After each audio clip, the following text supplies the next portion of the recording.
Look at this. It's hail now. Jesus Christ.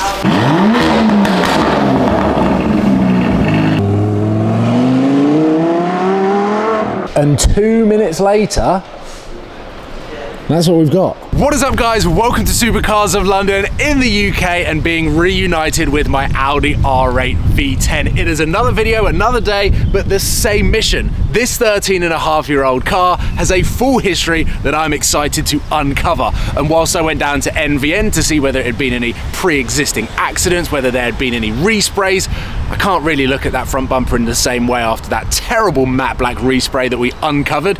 We are looking at the exhaust system. Now, when I test drove this car from Roy Humphrey Prestige, we realised pretty quick that it had a straight pipe, but I still have no idea what that exhaust system is. So I'm going to jump in the car, tell you a little bit more about my first month with this car, and then we're going to head down to Quicksilver. They're going to take the rear bumper off. We're going to find out what this exhaust is, and we might be putting a new exhaust system on.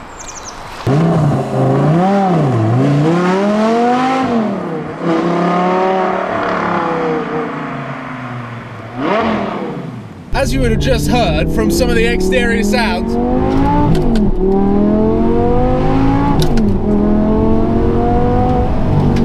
sounds pretty good. It does sound pretty good. You've just driven it, got out of the car and said, oh my god, that manual gearbox. Oh man, it is it's addictive, isn't it? It is such a cool and engaging experience. And I'm being joined by Ollie. If you don't know who Ollie is, hello. Works for Quicksilver and is the ultimate exhaust expert. Now, I introduced the series and was like, hey, look at me, I can talk about straight pipes. This guy knows everything there is to know.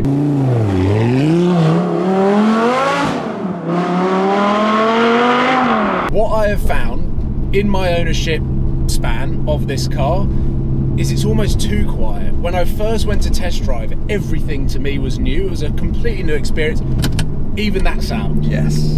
And the V10 being connected to that gearbox was something that was so new. The exhaust was like, oh my god, it's so loud. And now that I've become used to it, unless it's a cold start, the startup is kind of a little bit uneventful. Right. And cruising around, it doesn't really feel like you're driving something that looks like an R8. And it's kind of missing that oomph. And I will always remember my first experience in Archie's R8 when he had that Quicksilver exhaust, and my reaction says it all. I was blown away by it.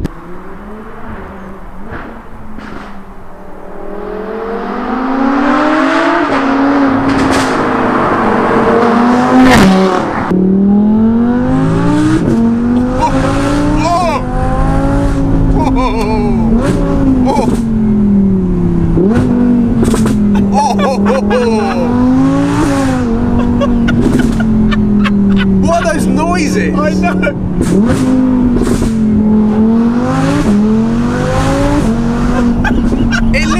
That literally sounded turbo. Literally sounded twin turbo.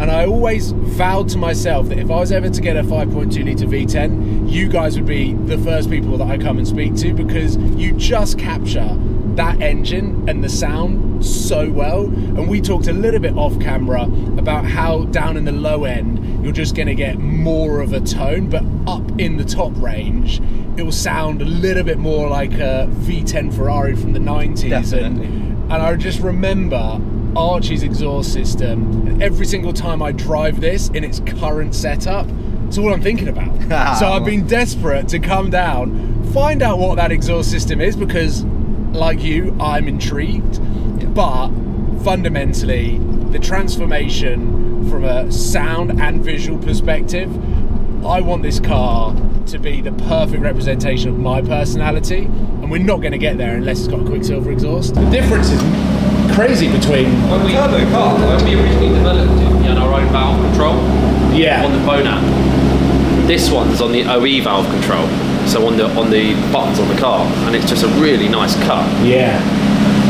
Perfect for cruising. Yeah, this would literally, it sounds stock. Yeah. Yeah.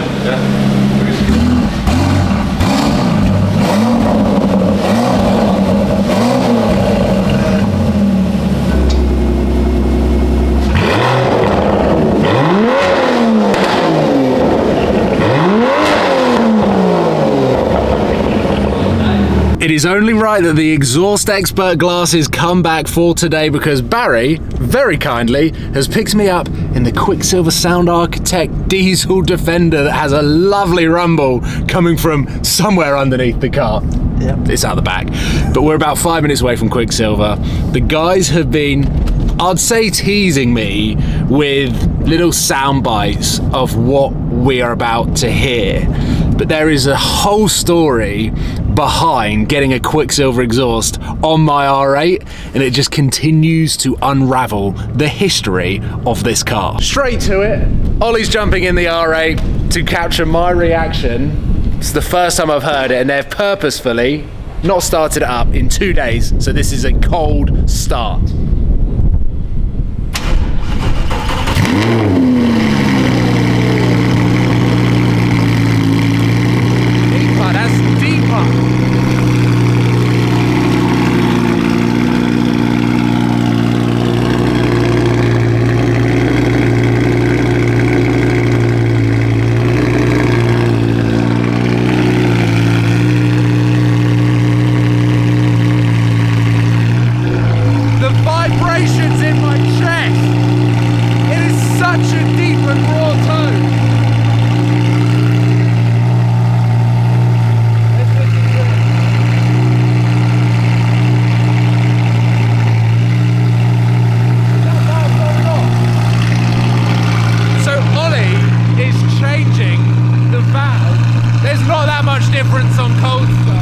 Between valves shut and valves open, but there we go, it's calmed down now. We do have the remote valve kit that will just enable me to have a much quieter car on idle. Hey, that's pretty good. That's pretty good. So this is what was on the car based on the condition, and that's what's been put on the R8. Correct. Yeah. And you know, they've got a similar end goal, these things, but quite different ways of achieving them. Yeah. So, you know, what you had on the car before, it took us a bit of head scratching until we then looked at the massive laser cutting through the heat shield on the back. But this is basically an older Larini. Okay. Which, you know, traditionally, you know, if you bring a Larini in here, we'll set it on fire. But for the purposes of this video, I joke, it's actually a very good exhaust. You know, but for incremental gains, you know, I think there's always a bit more to be had. So I can explain a bit about the two systems if you like, and sort of where they differ and how we shape the tone up. Or yeah, because this just looks like an old system, and the one thing I was thinking whilst you guys had the car is how many miles has this system done on that car whilst the rain is coming down as hard as possible for the filming. So it's another reason to change it up and another reason to go Quicksilver. Firstly, because this is a much more modern system. Correct. And will have your technology involved, but also it's a new system, whereas this, by the looks of it, like, has definitely had some blowing. Is that the right technical term? Yeah, that's it. That's it. Well done, and not in a good way. This is so basically on this system, it's not. Look, we're not sticking the boot into anyone. It's a good exhaust. Has a nice difference between loud and quiet. Had a lot of refinement when needed. I'll just explain the differences between the two. This is what we call a slotted slip joint. It can go on the end there, but traditionally, what's unusual to see is a slip joint with the path of gases. So when you shut that valve, diaphragm closes inside there, the gases come back up here into the silencer and divert. I hope they can hear us over that rain. Yeah. Look at this. It's hail now. Jesus Christ. One of the things that I suppose is more unusual about the design of this exhaust is that you've got a diverted gas flow against the slotted joint, which is a bit unusual. Normally you'd see it go the other way. So when you shut this valve, diaphragm closes inside, gases blow back and up here. And what you see over time when you look at all this sootiness on the pipe is that basically where they're fighting back, you know, even with a clamp on there, when they're fighting back, again, I mean, look at my fingers there, just touching it, you'll tend to find that you'll get particulate and gases ejected from this joint as the clamp opens up over time. It's for this reason that we always made our exhausts one piece for these cars, so that when you shut the valve, the gases don't have anywhere to exit. You know, the whole thing is welded as one piece, which means that you have to be incredibly precise in terms of your jigging. There is absolutely no margin for error. Yeah. But the benefit is that for the installer, it's a doddle to install. You don't have to take the bumper on and off whilst you align it, and secondly, you have no risk of what's already been happening on this exhaust. Now, there is a very good reason why I'm jumping in the Defender and not driving the R8, and that is because the wind is just a little bit too crazy to do the flybys with me stood at the side of the road. So I'm going to jump in the passenger seat of the Defender, and we're going to follow the R8 to the hind head tunnel. So we'll be able to capture the best third-person sounds of the new Quicksilver system on the R8. And I'm going to jump in it, head home, and then we've got a full review of my first impressions of that system when the weather gets a little bit better.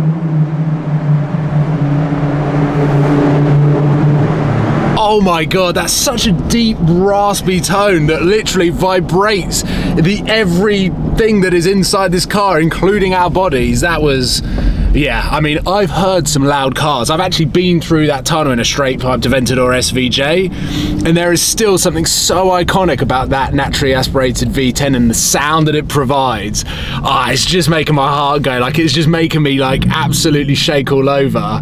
It is just such a cool sound. And now I believe we're going to turn around, flip it around and go again, but the weather is not playing ball for any sort of flyby. Not the end of the world, because we still get to hear that from inside the car. I'm in the best position. I'm sure Ollie is having a lot of fun driving it.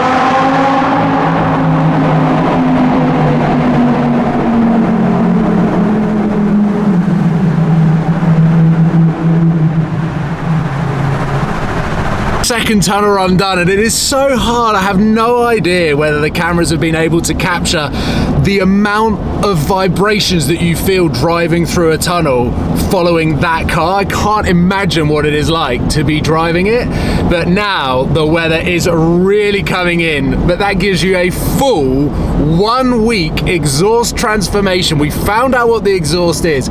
We've got plenty of excuses as to why to put the Quicksilver exhaust on, but I've been desperate to have that sound attached to a V10 ever since I was in the passenger seat of Archie's V10 Plus, and we're going to cruise back to Quicksilver now. I'm going to jump back in the car. I'm going to drive back home, annoy all of my neighbours, but thankfully I've got the remote to cruise back with the valve shut so they don't notice that I've actually changed the exhaust at all. But massive thumbs up to Quicksilver. Barry, I know it was you, Ollie, Paul, Ben and the team there, but I'm so happy with it. And we just need now some warmer, more predictable weather, please. UK, we're now in April. This video might be going live in May though, because this is the end of April. Either way, I am so happy. Quicksilver have done a phenomenal job. I will leave a link in the description below so that you can go and check out the entire range from Quicksilver, because we've got this, the Defender diesel, and a naturally aspirated V10. I'll see you soon, guys. Take care. Goodbye.